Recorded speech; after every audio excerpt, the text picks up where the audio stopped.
Hello and welcome to the Grove Church Podcast. I'm Charlie Lofton, the lead pastor there, and we are so glad that you are joining us. Whether you are a member and you're just catching up on a sermon that you missed, or you're someone who's brand new, we are really glad that you are joining us. And if you are new in some way, and I know that a lot of people will do that, will listen to sermons first before they visit, I want you to know that we would love to meet you at any point. You can join us live in our services on Sunday, 9 and 10:30, or our streaming service at 10:30. Either way, we would love to be able to get to know you. And regardless of why you are here listening to this sermon today, thank you so much for joining us. Hey, good morning. If you are new, I'm Charlie, the lead pastor here, and really glad you are worshiping with us today. And I just want to join with Scott, wishing you guys happy Mother's Day. Just appreciate all you moms out there and just the love that you have, that you show, and just the literal and figurative life that you give us. So glad that you are worshiping with us, especially all our moms who I know who are visiting with us today. Really glad that you guys are here. And if you are new, we would love to know that you were here. There's a QR code you can fill out, or you can go out to our Connect desk. Either way, we would love to know that you are here. And so Mother's Day is a little complicated for us because, for reasons known only to maybe a handful of people, our daughter, youngest daughter, Layla, who's 13, her dance studio does their annual recital on Mother's Day every year. I discount on the venue. I don't know what it is.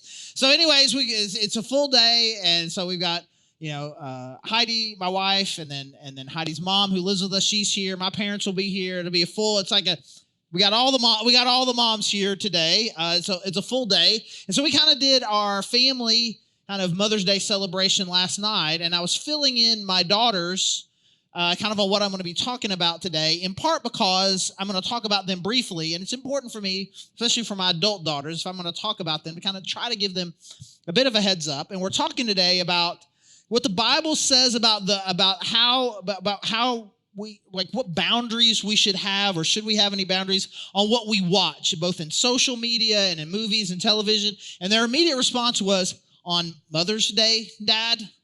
And so apologies. We don't typically kind of break from what we are to do a Mother's Day sermon. We just kind of usually keep with the series. Want to give Mom a shout out. We got little treats out there. We're very glad that you're here. But I do need you to know that as Mark and I were putting the schedule down in order what we wanted to do, before we noticed it was Mother's Day, we did have in this slot, what does the Bible say about what a Christian's attitude should be towards Israel and the end times? So we flopped that. This is a little better. And so it's been really interesting. We got 3 daughters, 27, 24, and 13. So I have one in the house. It's been interesting with watching our daughters become adults, and kind of the way it's been awesome watching my wife, just the way she's made that transition well to parenting our adult daughters really well and being a great mom to them. But one thing that just kind of keeps coming up, even though now they are in their mid-20s, one of the things that keeps coming up is the boundaries that we put on them when about what they could and couldn't watch at different seasons. And for those of you, and that's a lot of you, who have kids younger than us, just be ready. All the decisions you're making right now, you're gonna pay the price for it. I don't know, at least for 20 more years. I'll just keep you guys posted how long it comes up, because it's kind of a thing. Like for me. I mean, I want my kids to be happy. I want to have a good time. But then sometimes you got to be like, well, we can't do that, or we can't do that yet. You kind of put these little boundaries on them, and how to do that can be difficult. And so there have been different seasons. And this first show has been around long enough that I feel like every parent can understand this. And probably most parents have had at least this conversation. But we had a temporary SpongeBob ban in our house. Like we just couldn't watch SpongeBob.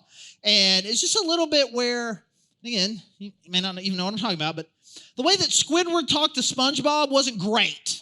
And suddenly, with the older daughters calling the younger daughter idiot and stupid, the way that Squidward talks to SpongeBob, I was like, maybe we just need to take a little break from this. It was difficult because my dad thought SpongeBob was hilarious.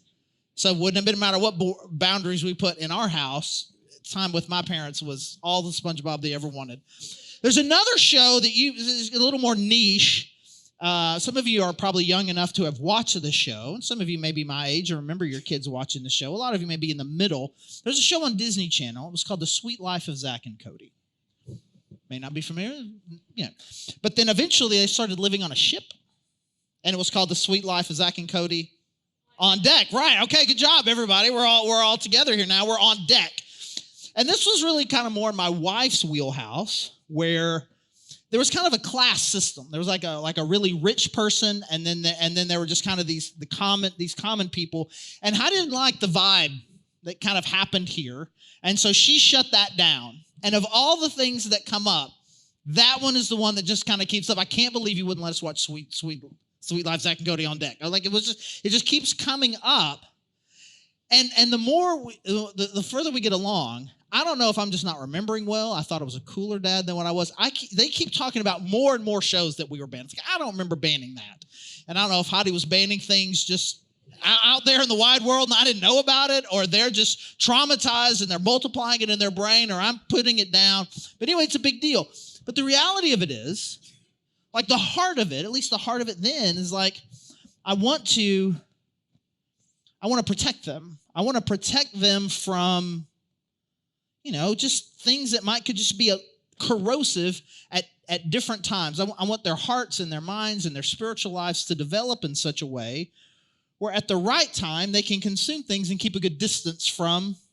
I'm not gonna, just because Squidward calls SpongeBob stupid doesn't mean I'm gonna call my sister stupid, right? We want that, but it's not just for our kids. That one's difficult to navigate, but really the same sort of principles apply to us. Like, what is appropriate for me? Whether we're talking about social media or TV or movies, what is appropriate? What is appropriate for me? What is going to be healthy for me? And I'll just kind of just put it out there. I mean, as far as pastors go, I have a pretty wide range of things, of types of shows and movies that I like. Probably watch more things than a lot of people in my profession would. I probably split the difference just as Christians as a whole, but the fact that I have any boundaries and restrictions at all kind of makes me fairly conservative on this. And so I'm, depending on what range we're talking about, fairly open. But at the same time, it's important. It's important for us to ask this question. Well, what does the Bible say about this? What does the Bible say about how we should make these decisions, and what are kind of appropriate standards for us? And so what we're going to do first is I'm just going to kind of give you just a big overview, because 2 weeks ago when we talked about this series in general, one of the things I said was some of these topics, the answer is going to be the Bible doesn't say anything about it because it didn't exist then. And so there was no social media, right? I mean, there was no Instagram reels of, hey, here's Jesus feeding people that the disciples were putting up there, and there were no great debates on Twitter or amongst Jesus and the Pharisees. It didn't exist. And obviously there was no TV, there was no movies. But there are some overarching principles that I think that are incredibly important as we try to navigate this. And so I'm just going to kind of give a brief overview on what I think is kind of one of the key theological concepts that we need to understand if we're going to make really healthy decisions about the boundaries we have in the sorts of media that we consume. And I've got really kind of two ideas that we're going to put together, and they come from the same passage in Galatians 5. And depending on who you are, what your background is, you're going to really love one and really not like the other one, or you may hate both. I don't know, but I would just say this. If you really love the first one, just wait. Draw your conclusion at the end, because they're both very different, and these are two things that have to go together. So we're going to be in Galatians 5, starting in verse 1. But just to kind of give you an overview here of what we're talking about, Paul's planted this church in Galatia and told them about the importance of the cross and that they need to find life through Jesus and forgiveness through his death on the cross. And what would happen is that Paul would start these churches and then go somewhere else. And there was this group that kind of came in behind him. It's like, Paul didn't tell you everything. In addition to what he said, there are all these rules and laws that you need to follow. All the men, they need to be circumcised. There's these certain rituals that you need to follow, these certain sorts of celebrations that you need to do, that you need to follow these laws. And Paul then would have to write a letter and say, don't listen to them. And many of Paul's letters are him kind of addressing this group of people that have kind of coming in behind him. And more than any other, it seems like the Galatians kind of bought into this. And so Paul is like really angry at them for listening and taking it in, and even angrier at the people who are teaching this. And so the bulk of this letter is just kind of a giant rebuke against this idea and trying to get the Galatians back on track. And I feel like kind of it peaks here in Galatians 5. We'll first look at verse 1. It is for freedom that Christ has set us free. Stand firm then, and do not let yourselves be burdened again by a yoke of slavery. Now, on its surface, it's kind of an interesting thing that Paul says. It's like, he's answering the question, why did Jesus Christ set us free? And Paul says, the reason Jesus set you free is so that you would be free, which in a lot of ways is really not an answer to the question. Like, God wanted you to be free. Why? So you'd be free. It's like that we're kind of going in a circle there, but I think Paul uses that language right there to really draw our attention to it. Jesus Christ gave you freedom so that you would be free. Now, when we talk about Jesus' death on the cross and the repentance and the life that comes from that, the most often we use saving imagery, right? I was dying, and then I was rescued. I was saved. We use that imagery a lot. There's also a lot of imagery in the scriptures around freedom. The idea is like, I was in prison, and Jesus set me free. And what Paul is saying here is like, you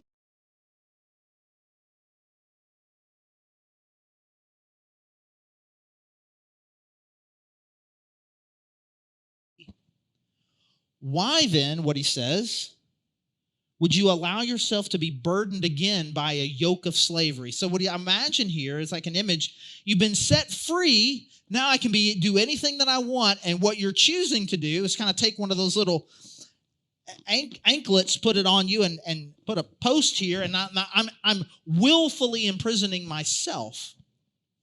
Now, I didn't set you free for that. Because he was saying that when you have to live by these rules and regulations, that's not freedom. So don't put yourself under that. And the simple phrase that I want to use to describe this is that we need to reject legalism.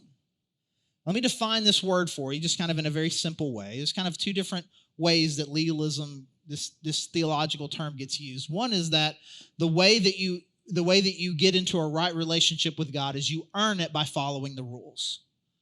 And we fully reject that, and I think even the Galatians reject that. They understood that it was only a gracious gift, a sacrifice made by Jesus that we receive, not based on anything that we do. There's no rule following. There's nothing that we can do to earn salvation. And to think otherwise, that you can earn it, is legalism. But there's also this sort of legalism that says that even after that, if you want to stay in good standing with God, if you want to grow in your relationship with God, there is a certain set of rules that you have to follow. And if you follow the rules, you're good. If you don't follow the rules, you're bad. And what Paul is saying here is we need to reject that. God did not set us free to bind ourselves again by these rules. And the way that I want to say this to you is that you will never regulate yourself into changing what matters most. Ever. The things that are the deepest things in our heart, the shame, the guilt that you feel. There's no amount of rules and regulations that will heal you from that guilt and shame. There's no number of good things that I can do that can heal me from the guilt and the shame that I feel from the bad things. And the lustful desires I have in my heart, the things where I crave things that don't belong to me, whether it's sexually or monetarily or just in general. The cravings, the unhealthy cravings that I have, there are no regulations I can put on myself that will heal the deepest parts of my heart. That's just not what it does. And no matter how you try to regulate things, it just won't work. And if you are a parent, you have experienced this in some. There is nothing that brings out the problem-solving skills than your kids, and I would say just genius level thinking. Then you try to put a regulation on them. No phones in the room. No phones in the room. And you come and you see your kids sitting in the doorway on their phone. And I said, no phone in the room. Not in my room. I'm in the doorway. I'm like, okay, no phones or anything back here. And they see them on their iPad. It's like, why are you on your iPad? You said no phones. And I'm like, okay, we're about to fight. And then as you come back, so no tablets, no screens. And then they're on their school laptop. I said no screens, but it's for school. I've got to do my work.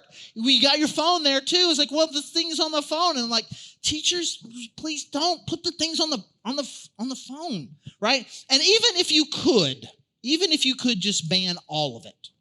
No screens anywhere in the house. We're going full Amish, no electricity in the house, just nothing. You know what you still can't prevent? The time that they spend with their friends. Here, look at this. You can do you cannot and if you try, it won't work. But even if you could, are you really helping your kid grow and mature? We think that we can do it with rules and boundaries and restrictions, and the tighter the restrictions, the better the kid. Or even in our own heart, the tighter the restrictions I put on myself, the better I can be. But the reality of it is the things that matter most, overcoming guilt and shame and the removal of lustful and just unhealthy desires in my heart, regulations can't fix that. And so we just ultimately need to just reject this idea that somehow I'm going to be able to regulate myself and create enough rules that's going to help me become a better person. Now, like I said, there are some of you who are like, yeah, absolutely. And some of you are like, I think I'm about to burn the house down. Because actually rules can be really good and they can be really, really helpful. Let's just wait till the whole thing, because Paul starts there but doesn't finish there. He talks a little bit about kind of how this works and just kind of, specifically with the Jewish laws, and he kind of goes into it. And then he says this in verse 13 of Galatians chapter 5. You, my brothers and sisters, were called to be free, but do not use your freedom to indulge the flesh. Rather, serve one another humbly in love. He's like, you guys are free. You've been set free from prison, and now you're over here. Don't bind yourself to some rules and regulations thinking that's going to help, because it's not. But also at the same time, don't feel like you can use your freedom to then just do whatever you want. I'm going to indulge my flesh. If I'm free, it means I can do whatever I want. He said, don't use that freedom and abuse it in a way that is in fact going to make things worse for you. And in our illustration here, it's like you're here, you're a prisoner to sin, and you can't escape. And Jesus set you free, and now I'm free. And I'm not going to bind myself up. I'm going to be free. Now that I think about it, that was a whole lot of fun. So I'm just going to willingly go back over here into the thing that imprisons me.